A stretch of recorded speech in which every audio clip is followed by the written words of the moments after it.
English Daily, the podcast.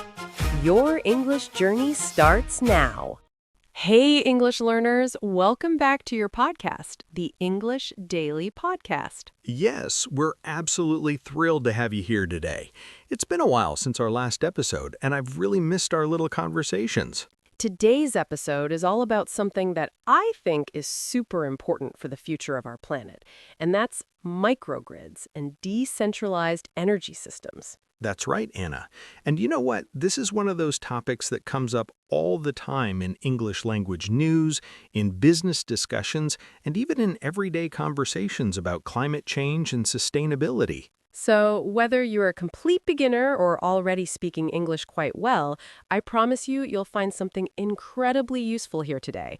We're going to break down all these terms in plain, simple English that anyone can understand. Exactly. No confusing jargon, no technical overload, just clear explanations with lots of examples, personal stories, and real-life situations where you might use these words. And hey, if you've never heard of a microgrid before, don't worry. That's exactly why we're here. By the end of this episode, you'll not only understand what a microgrid is, but you'll also be able to talk about it confidently in English. So grab your favorite drink, get comfortable, and let's dive right into this fascinating topic together. Trust me, by the time we're done, you'll be impressing everyone with your green energy vocabulary. Let's begin. So Anna, before we dive into all the technical stuff, let me ask you a question. When you first heard the word microgrid, what did you think it meant? Oh, that's a great question, Jack. Honestly, when I first heard the term, I imagined something really tiny, like a little electrical grid, like a mini version of the big power system that supplies electricity to our cities. That's actually pretty close to the truth, Anna. A microgrid is essentially a smaller version of the main electrical grid. But it's not just about size. It's about how it works and what makes it special. Oh, wait. So it's not just a smaller grid? What else is there to it? Well, here's where it gets interesting. A microgrid is a local energy system that can operate independently from the main grid. Think of it like this. Imagine you're in a neighborhood where all the houses decide to share their solar panels and batteries together. They create their own little energy community. Oh, wow. So they don't have to rely on those big power plants anymore? Exactly. That's the beauty of it. A microgrid is essentially a self-contained energy system that can generate, store, and distribute electricity to a limited area, like a neighborhood, a campus, a hospital, or even an entire small town. So in a way, it's like energy independence at a local level. Yes, exactly. You've hit the nail on the head. And the word micro doesn't mean it's tiny in importance. It's just referring to the scale. It's localized, it's smaller geographically, but it's incredibly powerful. Can you give me an example to help me understand better? Of course. Let me think of a really relatable example. Have you ever been to a university campus or a military base? Yes, I've visited several university campuses before. Great. So many universities and military bases actually operate as microgrids. They have their own power generation, usually a combination of solar panels, wind turbines, and sometimes even natural gas generators. They store energy in big batteries, and they can power the entire campus on their own if needed. Oh, really? Even without the main grid? Absolutely. And here's the really cool part. If something happens to the main grid, like a blackout or a storm, these microgrids can island themselves. That means they disconnect from the main grid and keep running using their own resources. Pretty amazing, right? That's incredible. So it's like having your own backup power system that you control completely. You've got it. And this concept of energy independence is one of the main reasons why microgrids are becoming so popular these days. More and more communities are interested in having this kind of control over their energy supply. I see. And I imagine this must be especially important for places that have frequent power outages or natural disasters. Oh, absolutely. Places like Puerto Rico, which gets hit by hurricanes regularly, or remote communities in Alaska, or even islands in the Pacific, these are areas where microgrids can be absolutely life-changing. Instead of being at the mercy of a centralized grid that might take days or weeks to repair after a storm, these communities can keep the lights on themselves. That makes so much sense. I remember hearing about how Puerto Rico struggled after Hurricane Maria in 2017, and many people were without power for months. Yes, it was absolutely devastating, and that's precisely why microgrids are being prioritized in disaster-prone areas. They provide resilience, the ability to bounce back quickly when things go wrong. Resilience. That's a key word, isn't it? I think we're going to come back to that concept many times in our conversation today. For sure. Now, Anna, let me ask you something. Before today, had you ever thought about where your electricity comes from? Honestly, not really. I mean, I knew it came from the grid, but I never really thought about what that meant or how complicated it all is. That's completely normal. Most of us take electricity for granted. We flip a switch and the lights come on. We plug in our phones and they charge. We don't think about the massive infrastructure behind it all. So, in a way, microgrids make us more aware of our energy consumption. That's a really insightful point. Yes, microgrids often come with smart monitoring systems that show exactly how much energy is being used and where. This awareness can lead to better energy habits and more efficiency. I love that idea. It's like getting a detailed report on your own energy usage instead of just receiving a bill at the end of the month. Yes, exactly. And that kind of transparency empowers people to make better choices. They can see, oh, I'm using way more energy in the afternoon than in the morning. Maybe I should shift some activities to use energy when it's being generated by solar panels during the day. That's really smart. It's almost like having a conversation with your own energy system. What a beautiful way to put it. And that's what makes microgrids so fascinating. They're not just about technology, they're about creating a relationship between communities and their energy sources. Okay, Jack, so now I have a basic understanding of what a microgrid is, but I'm really curious about how it actually works. Can you walk me through the components? Absolutely. I'd love to explain this. Let me break it down into the main components. First, you need a way to generate electricity. This is usually through renewable sources like solar panels or wind turbines, but sometimes microgrids also use diesel generators or natural gas as backup. Oh, I'm sorry to interrupt, Jack, but when you say renewable sources, does that mean they never run out, like solar and wind? No worries about interrupting, Anna.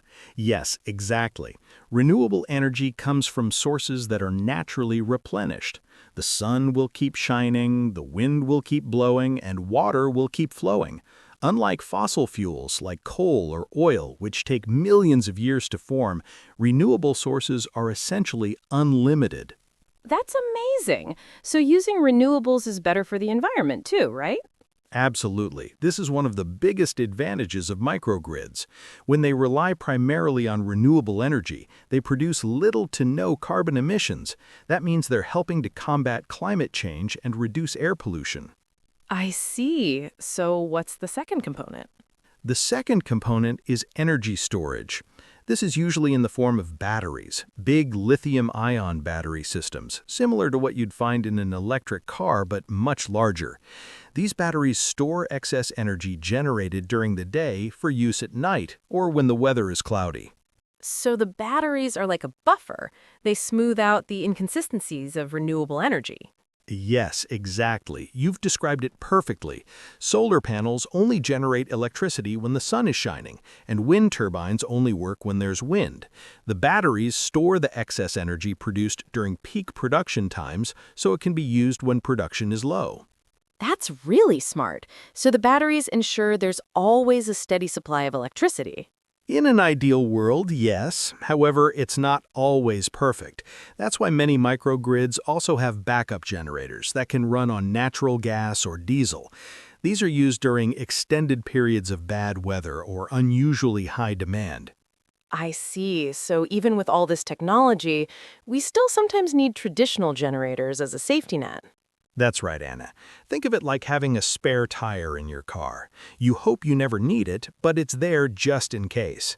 The beauty of modern microgrids is that they prioritize renewables and only use backup generators as a last resort. Can you explain what happens in a typical day for a microgrid? Sure, let me paint a picture for you. Let's say we have a neighborhood microgrid in a sunny area. During the morning, as the sun rises, the solar panels start generating electricity. The control system directs this energy to meet the neighborhood's morning needs. People are waking up, making coffee, taking showers. I see. So it's using the solar energy in real time. Exactly.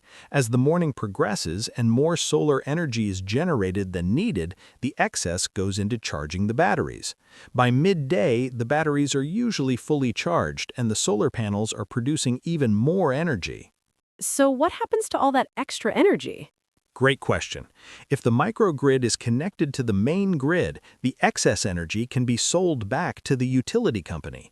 This process is called net metering, and it can actually earn money for the microgrid community. Alternatively, some systems can temporarily reduce energy production from the solar panels. That's incredible. So they can make money from excess energy? That's brilliant. It really is, and this creates a financial incentive to generate as much clean energy as possible. In the evening, when solar production drops, the system automatically draws energy from the batteries. As night falls, the batteries provide power until morning, when the cycle begins again. That's a beautiful, sustainable cycle, Jack. It almost sounds too good to be true. Are there any challenges? Oh, there are definitely challenges, Anna. For one, renewable energy generation can be unpredictable. You can't guarantee sunny days every day, and wind patterns change. That's why battery storage is so critical. It helps smooth out these fluctuations. And what about cost? I imagine all this technology is quite expensive. Yes, the upfront costs can be significant. Solar panels, batteries, control systems, installation, it all adds up. However, it's important to note that these costs have been dropping dramatically over the past decade. Plus, many governments and organizations offer incentives and subsidies to encourage clean energy projects. How long does it usually take to see a return on investment? It varies depending on many factors: local electricity prices, available sunlight or wind, government incentives, and so on. But in general, many microgrid projects see a payback period of 7 to 15 years. After that, the operational costs are relatively low, especially for renewable-focused systems.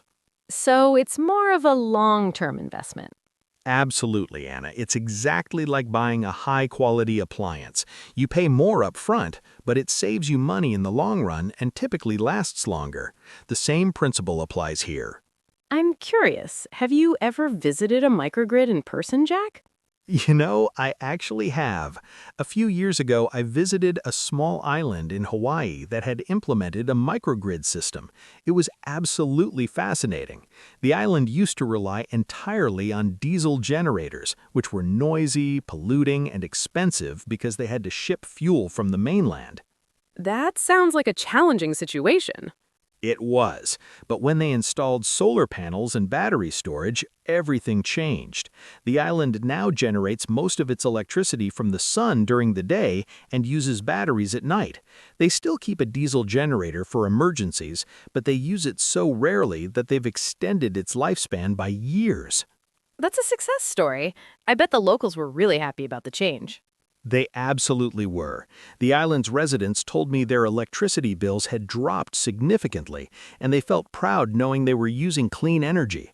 Plus, they no longer had to worry about fuel shipments being delayed during rough seas. It's stories like this that make me optimistic about our energy future. There's hope. There absolutely is, Anna. And the more we understand these technologies, the better equipped we are to participate in conversations about our energy future. That's exactly what we're doing today. Okay, Jack, so now I understand how microgrids work. But I'm wondering, what are the actual benefits? Why should regular people care about this? That's such an important question, Anna, and honestly, there are so many benefits that I don't think we can cover them all today, but let me highlight the main ones. First and most obvious is reliability. Microgrids are much less vulnerable to widespread outages because they're local and can island themselves. Can you explain that a bit more? Of course, imagine a major storm knocks down power lines across a whole region. The regular grid is centralized, meaning everything depends on large power plants and the transmission lines connecting them. When those lines go down, millions of people lose power. That sounds like a nightmare, especially during winter or summer when people need heating or air conditioning. It absolutely is. But with a microgrid, if the main grid fails, the local system simply disconnects or islands itself and keeps running using its own generation and storage. The neighborhood stays powered even when the surrounding area is dark. This is called island mode, and it's one of the most valuable features of microgrids. That's incredible. So it's like having your own personal power system that doesn't depend on anyone else? Exactly, you've got it. And this reliability is crucial for places like hospitals, where power outages can literally mean the difference between life and death. Imagine an ICU losing power during surgery. It's unthinkable. That's why many hospitals are investing in microgrids. Speaking of hospitals, I remember hearing about a hospital in New York that installed a microgrid after Hurricane Sandy knocked out their power for days. Yes, that was Mount Sinai Hospital, if I'm not mistaken. They learned a hard lesson about the importance of energy resilience. Now they have a robust microgrid that can keep the entire hospital running independently for days if needed. What other benefits are there? Another huge benefit is cost savings. While the initial investment is higher, microgrids can significantly reduce electricity bills over time, especially in areas with high utility rates. When you generate your own energy from solar or wind, you're not buying as much from the grid. I can see how that would appeal to homeowners and businesses alike. Absolutely. And for communities that currently pay very high electricity prices, like remote areas that depend on shipped fuel, microgrids can be transformative. I've read about villages in Alaska where electricity used to cost 50 cents or more per kilowatt hour, but after installing microgrids, prices dropped dramatically. 50 cents per kilowatt hour? That's shocking. Where I live, we pay around 10 or 12 cents. Yes, it's a huge disparity, and it's not fair that remote communities have to pay so much more just because of where they live. Microgrids help level the playing field. Okay, what about the environment? How do microgrids help with that? Great segue, Anna. Environmental benefits are another major advantage. When microgrids rely on renewable energy sources like solar and wind, they produce little to no greenhouse gas emissions. This helps combat climate change and improves air quality. Climate change is something that worries a lot of people these days. It worries me too, Anna, but the good news is that microgrids are part of the solution. By decentralizing energy production and making it cleaner, we're taking meaningful steps toward a sustainable future. Every bit helps. Can you give me an example of the environmental impact? Sure, let's take that Hawaiian island I mentioned earlier. Before their microgrid, they burned thousands of gallons of diesel every month to generate electricity. Diesel produces carbon dioxide, sulfur dioxide, and other pollutants. After switching to solar and battery storage, they reduced their carbon emissions by a huge amount.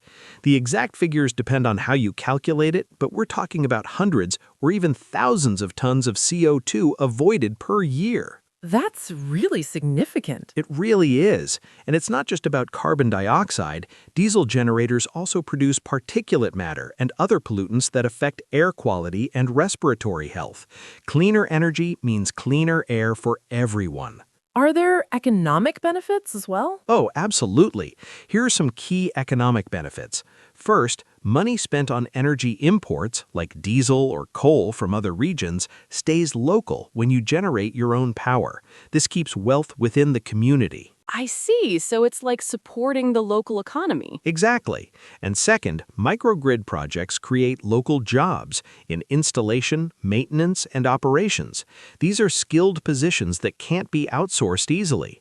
Plus, any revenue from selling excess energy back to the grid stays in the local economy. That's really important for rural or underserved communities. You're absolutely right. In fact, I think microgrids can be a powerful tool for economic development in areas that have been left behind.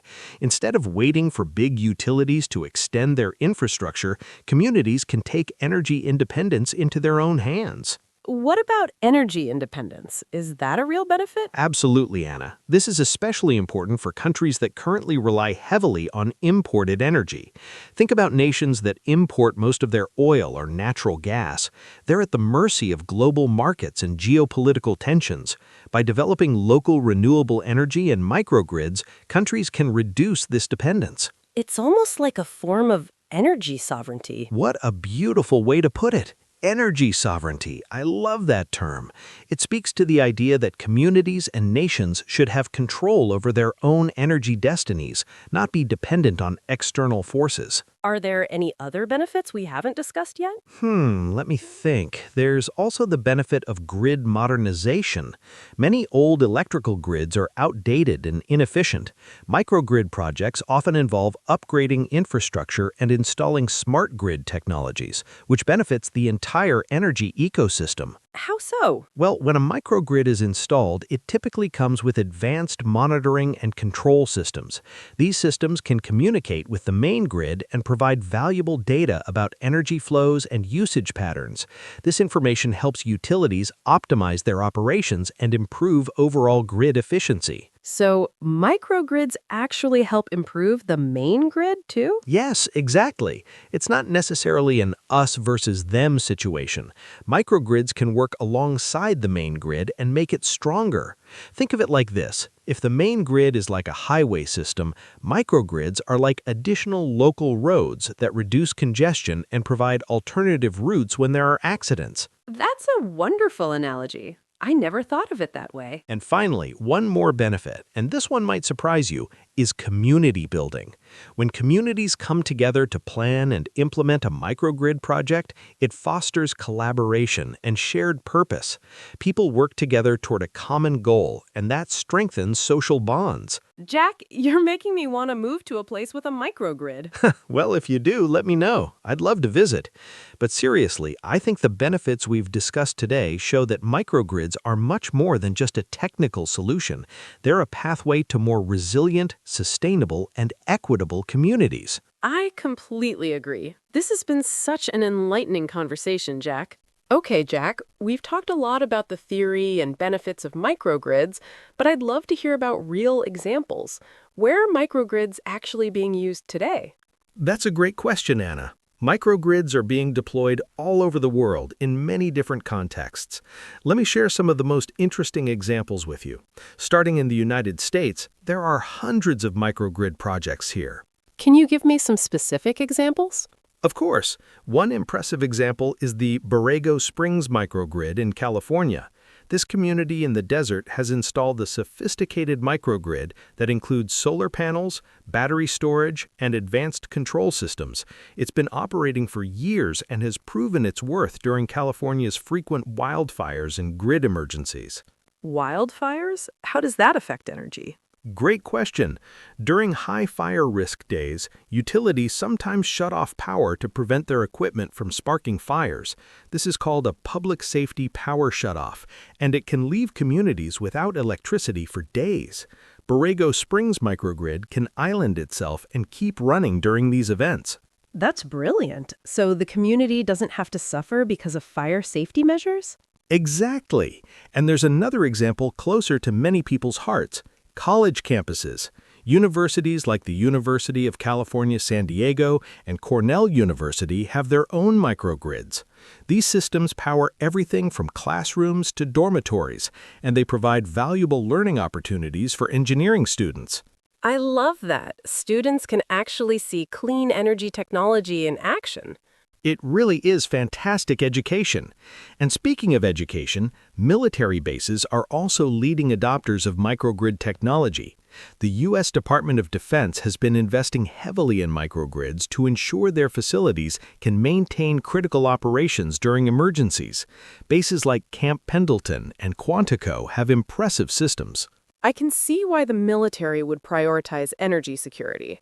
Absolutely. For military operations, having reliable power can be a matter of national security. But let's not forget hospitals. Children's Hospital of Philadelphia has a microgrid that ensures life-saving equipment never loses power. St. Joseph's Hospital in Tampa is another great example. Those are critical facilities where power is literally essential for survival. You said it, Anna. Now, let me take you outside the United States for a moment. In Africa, microgrids are bringing electricity to millions of people who have never had access to the main grid. Countries like Kenya, Tanzania, and Rwanda have been pioneers in deploying small-scale solar microgrids in rural villages. Millions of people? That's incredible. It really is. Think about it. In many parts of Africa, building traditional grid infrastructure to remote villages would be incredibly expensive and impractical. But a small solar microgrid can bring clean, reliable electricity for lighting, charging phones, and even powering small businesses. I can only imagine how life-changing that must be for those communities. I remember reading a story about a small village in Kenya that got its first microgrid a few years ago. Before that, the village had no electricity at all. Children had to study by kerosene lamps, which were smoky and dangerous. After the microgrid was installed, kids could study at night and their grades improved. That's such a beautiful story, Jack. It really is. And it's stories like this that show how technology can genuinely improve people's lives. Now, let me take you to Asia. In India, the government has been promoting microgrids as a way to bring electricity to remote villages in the Himalayan region and other hard-to-reach areas. How are those projects going? They're making significant progress.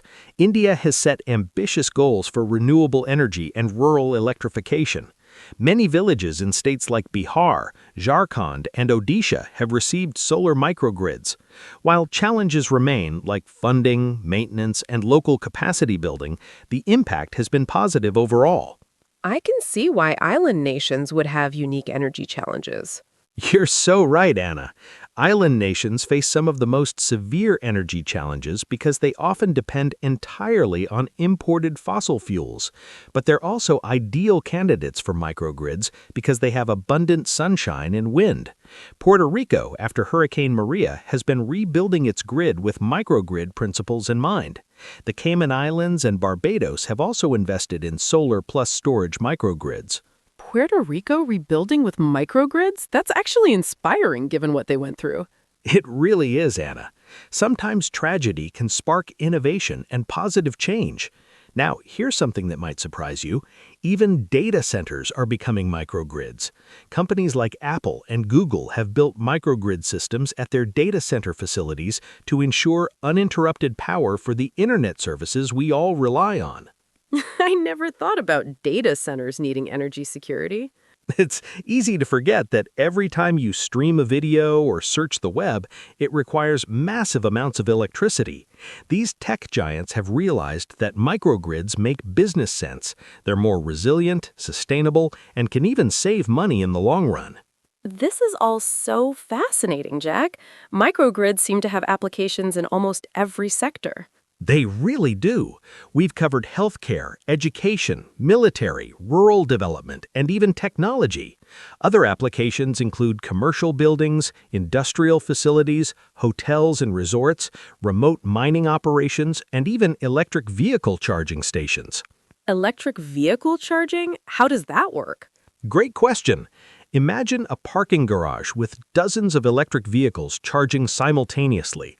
This creates a huge, predictable demand for electricity. A microgrid with solar panels and batteries can meet this demand locally, reducing strain on the main grid and ensuring fast, reliable charging. That's really smart, and it makes EVs even more sustainable. Exactly. And here's another interesting application: disaster relief. Organizations like FEMA and the Red Cross have deployed mobile microgrid units to provide electricity in the immediate aftermath of hurricanes, earthquakes, and other disasters. These portable systems can be trucked in quickly and provide electricity for emergency services, shelters, and medical facilities. I've never heard of mobile microgrids. That's amazing. The technology continues to evolve, Anna. We're seeing innovations all the time. Some companies are even developing drone-deployable microgrid systems that can be flown into inaccessible areas. It's truly remarkable what engineers are accomplishing. Jack, after hearing all these examples, I'm starting to realize that microgrids aren't just about technology. They're about solving real human problems. What a profound observation, Anna. You're absolutely right. Behind every microgrid project, there are real people whose lives are being improved. Whether it's a child in Kenya who can now study at night, a hospital patient whose life support system keeps running, or a family in California that stays warm during a blackout, these are the human stories behind the technology. Thank you for sharing all these examples, Jack.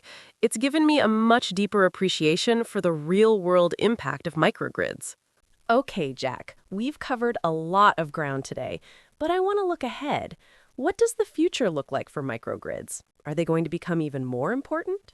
Oh, absolutely, Anna. I genuinely believe we're just at the beginning of a major transformation in how we produce and consume energy.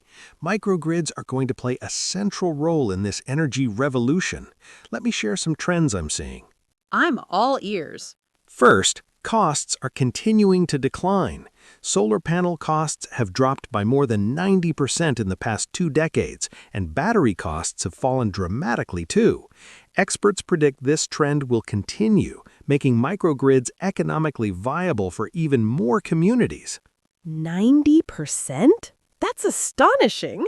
It really is. And as costs go down, the return on investment improves. More communities, businesses, and governments will be able to afford microgrid projects. What was once considered expensive and cutting edge will become standard practice. What about technology improvements? This is where things get really exciting. Battery technology is advancing rapidly.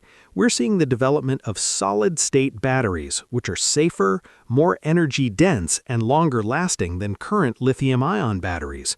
This means future microgrids will have better energy storage capabilities. Can you explain what solid-state batteries are? Sure. Traditional batteries use a liquid electrolyte to move ions between electrodes. Solid-state batteries replace that liquid with a solid material, usually a ceramic or polymer. This makes them more stable, less prone to overheating, and capable of storing more energy in the same space. So they're basically better batteries. Yes, exactly. And there's another exciting development, vehicle-to-grid technology, or V2G. This is where electric cars can actually send power back to the grid or to a microgrid when needed. Imagine millions of EVs acting as distributed energy storage units. That's wild. So your car could power your home during an outage? Precisely. Ford and other automakers are already exploring this capability with some of their new electric trucks and SUVs. It's a game changer for energy resilience. And what about policy and regulation? How will that affect microgrid adoption? Great question, Anna. Policy is going to be crucial. Many governments are already implementing policies to encourage microgrid development. In the United States, for example, there's the Microgrid Grant Program, and many states have created favorable regulatory environments. I see. And are there any challenges on the policy side? There definitely are. Some existing regulations were designed for the old centralized grid model and don't easily accommodate microgrids. Interconnection rules, utility rate structures, and ownership regulations can all be hurdles. But as policymakers become more educated about the benefits of microgrids, we're seeing positive changes. I see. And how about the role of AI in microgrids? Oh, this is a fascinating area. AI is going to make microgrids much smarter and more efficient. Machine learning algorithms can analyze weather patterns, energy consumption, and grid conditions to optimize energy production and storage in real time. Can you give me an example? Of course. Imagine an AI system that predicts tomorrow's weather with high accuracy. If it sees several cloudy days ahead, it might suggest charging the batteries more during today's sunny periods and reducing consumption. Or during a heat wave, it could pre-cool the building's thermal mass to reduce peak demand. So it's almost like having a crystal ball for energy management. What a beautiful way to put it. Yes, exactly. And AI can also detect anomalies and potential problems before they occur. If a battery cell is showing signs of degradation, the system can alert operators and schedule maintenance, preventing unexpected failures. That's incredibly valuable for reliability. It really is. And here's another trend I find fascinating. Peer-to-peer energy trading. This is where individuals or businesses with excess solar energy can sell it directly to their neighbors without going through a utility company. Blockchain technology is even being explored to facilitate these transactions securely. Wait, so people could become energy producers and sellers? Exactly. It's a revolutionary concept. Think of it like Airbnb for energy. You have extra solar power. I need some electricity. We can transact directly through a secure platform. This democratizes energy production and creates new economic opportunities for individuals. That sounds like it could disrupt traditional utility business models. You're absolutely right, Anna. Some experts predict that traditional utilities will need to evolve significantly to remain relevant. Instead of just selling electricity, they might become service providers for grid management, storage, and energy optimization. Of course. What about rural electrification in developing countries? Will microgrids continue to play a role there? Absolutely. In fact, this is one of the most promising applications. Organizations like the World Bank, UN agencies, and NGOs are investing billions of dollars in off-grid renewable energy solutions for rural communities.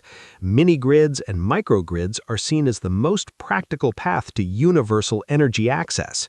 Universal energy access. That's one of the UN's Sustainable Development Goals, isn't it? Yes, exactly. Goal 7 of the SDGs is ensure access to affordable, reliable, sustainable, and modern energy for all. Microgrids are a key technology for achieving this goal, especially in remote and underserved areas. Jack, what about climate change itself? How will that affect microgrid development? That's such an important point, Anna. Climate change is actually both a driver and a consideration for microgrid development. On one hand, extreme weather events, hurricanes, wildfires, floods, are increasing the need for resilient energy systems like microgrids. And on the other hand, microgrids need to be designed to withstand the effects of climate change, too. If sea levels rise, coastal microgrids might face flooding risks. If temperatures increase, cooling needs for batteries and electronics become more critical. Designers are taking these factors into account. so even clean energy systems need to adapt to climate change. Absolutely. Climate change affects everything. But the good news is that by reducing our reliance on fossil fuels, microgrids help mitigate climate change in the long run. It's a complex challenge, but one that smart engineers and planners are actively addressing. This has been such an eye-opening conversation, Jack. I feel like I have a much clearer picture of where energy is heading. I'm so glad to hear that, Anna, and I hope our listeners feel the same way. The future of energy is exciting, transformative, and full of opportunity. Microgrids are at the forefront of this revolution, and understanding them gives you insight into one of the most important developments of our time. Jack, we've talked a lot about the wonderful benefits and exciting future of microgrids, but I imagine there are also challenges and considerations we should discuss. What are some of the downsides or difficulties? I really appreciate you bringing that up, Anna. It's important to have a balanced perspective. While microgrids offer tremendous benefits, they do come with their own set of challenges. Let me walk you through the main ones. I'm listening. First and foremost is the challenge of upfront costs. While operational costs can be lower, the initial investment for a microgrid can still be substantial.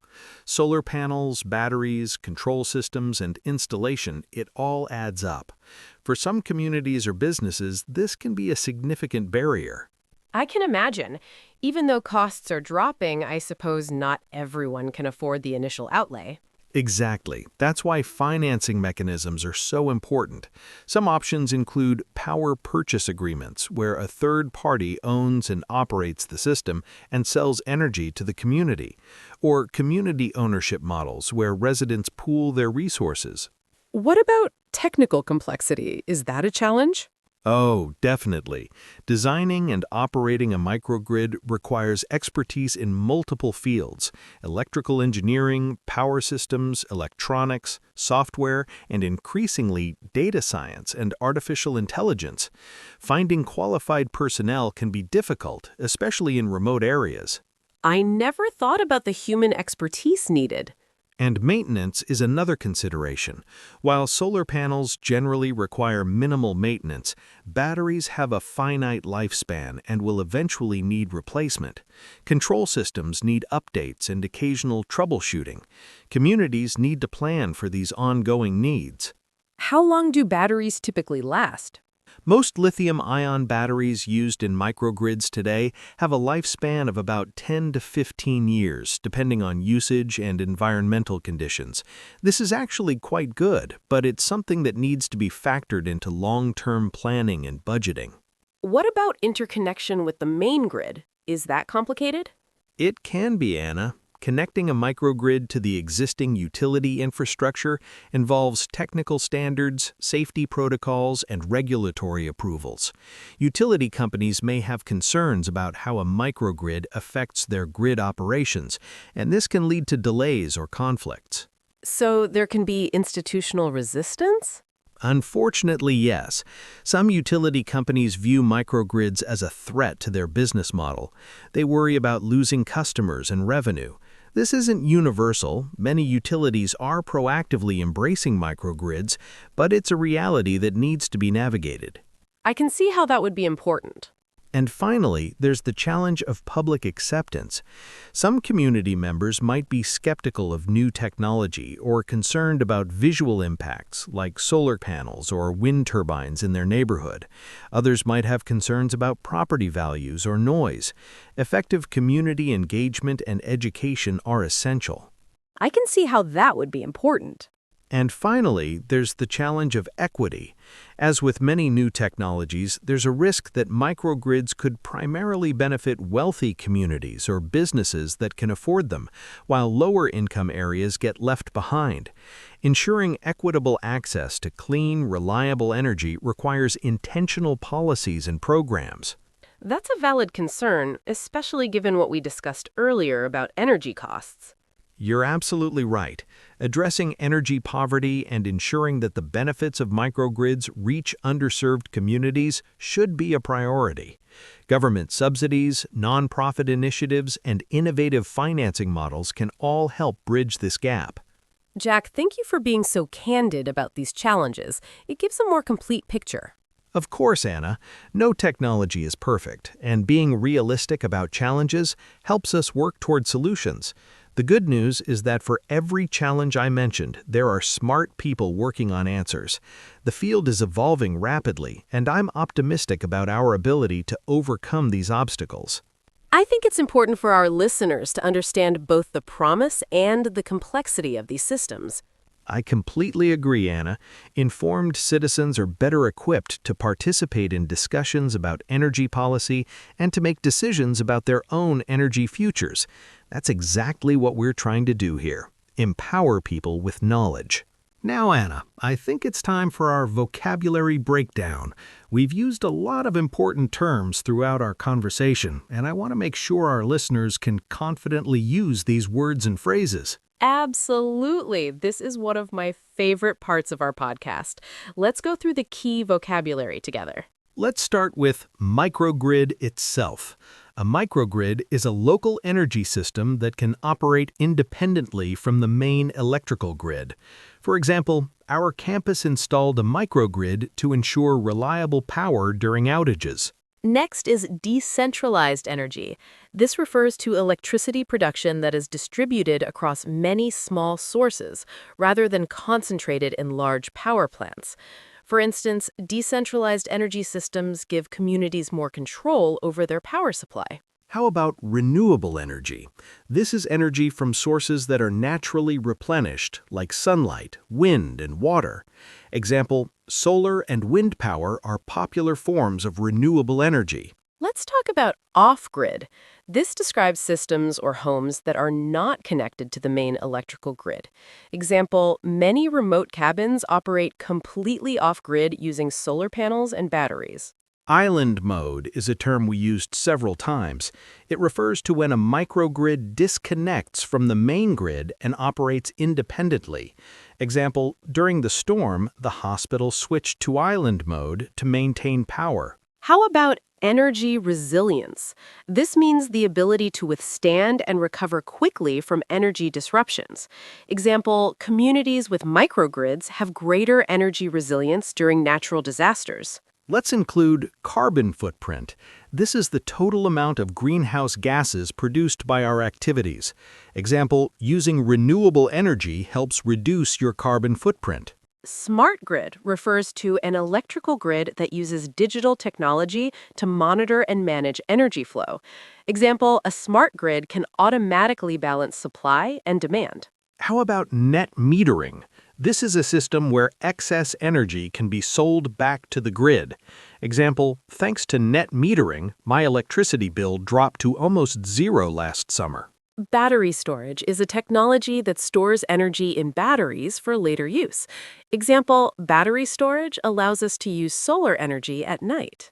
Let's include distributed generation, which means generating electricity from many small sources spread across a geographic area. Example, distributed generation reduces the need for long transmission lines. Peak demand refers to the times when energy consumption is highest. Example, air conditioning systems often cause peak demand on hot summer afternoons. How about demand response?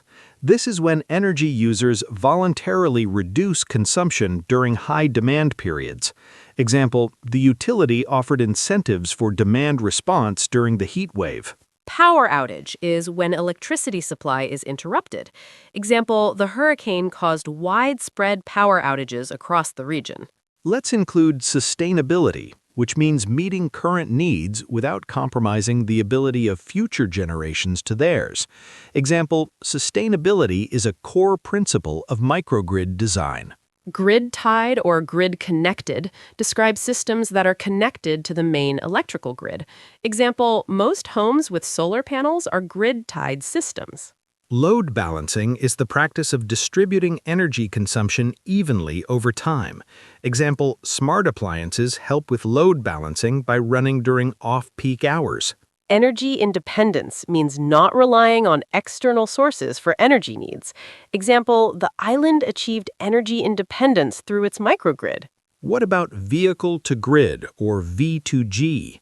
This is technology that allows electric vehicles to send power back to the grid. Example, V2G technology could turn millions of cars into distributed energy storage. And finally, clean energy refers to energy that produces little or no pollution or greenhouse gases. Example, solar and wind are examples of clean energy sources. Wow, Anna, we've covered so many important terms today. These are words and phrases you'll definitely encounter in English language news, business discussions, and environmental conversations. I know, and I feel like with the context of our conversation, these terms are much easier to understand and remember. Practice using them and you'll sound like a native speaker in no time. Now, Anna, it's time for our reflection questions. These are questions for our listeners to think about and discuss, either on their own or with friends and study partners. Yes, reflection questions help reinforce what we've learned and give you a chance to practice using the new vocabulary in your own sentences. Let's go through them together. First question. What is a microgrid and how does it differ from the traditional electrical grid? Second question. Can you think of a situation where having a microgrid would be especially valuable? Why would it be important in that context? Third question. What are renewable energy sources and why are they important for microgrids? Fourth question. How does battery storage help make renewable energy more reliable? Fifth question. Have you ever experienced a power outage? How did it affect your daily life? How might a microgrid have helped? Sixth question. Why is energy resilience important for communities, especially in areas prone to natural disasters? Seventh question. What is net metering, and how could it benefit homeowners with solar panels? Eighth question. How might microgrids help reduce carbon emissions and combat climate change? Ninth question. Can you think of any challenges that might prevent microgrid adoption in your country or community? 10th question. What role do you think microgrids will play in the future of energy? Do you think they will become more common? Those are some great questions to ponder, aren't they? Take your time with them. There's no rush. The more thought you put into your answers, the better you'll internalize these concepts. And remember, the goal isn't just to memorize definitions. It's to be able to explain these concepts in your own words and use them naturally in conversation. Keep practicing. Anna, I can't believe we've reached the end of our episode already. It feels like we just started. I know, right? Time flies when you're having fun and learning something interesting. I feel like we've covered so much today. We really have, from understanding what microgrids are to how they work, to their benefits, real-world examples, future trends, challenges, vocabulary, and reflection questions. Whew! And I hope you all feel more confident now when you encounter these terms in English language media, whether you're reading news articles, watching documentaries, or having conversations about green energy, you'll be well prepared. Exactly. Knowledge is power. And today, you've gained valuable knowledge about an incredibly important topic that's shaping our world's future. Before we go, I want to say a huge thank you to all of our listeners. You make this podcast worthwhile, and we genuinely enjoy creating these episodes for you. Yes, and please don't forget to subscribe if you haven't already. Hit that notification bell so you won't miss our future episodes. And if you found today's episode helpful, share it with a friend. The more people learning English together, the better. That's right. Language learning is always more fun when you have companions on the journey. Jack, do you have any final thoughts for our listeners today? I do, actually. I want to encourage everyone to pay attention to energy issues in their own communities. Learn about where your electricity comes from. Think about sustainability and consider how these technologies might affect your lives. Being informed makes you an active participant in our shared future. What a beautiful sentiment, Jack. And for our listeners, keep practicing, keep learning, and never stop being curious about the world around you. Well said, Anna. All right, everyone, that's all we have for today. Until next time, keep up the great work with your English learning journey. Take care, everyone. See you in the next episode. Bye for now. Bye! Your learning journey doesn't stop here. Keep improving your English. Click the next video or explore more episodes we've picked just for you. See you in the next lesson.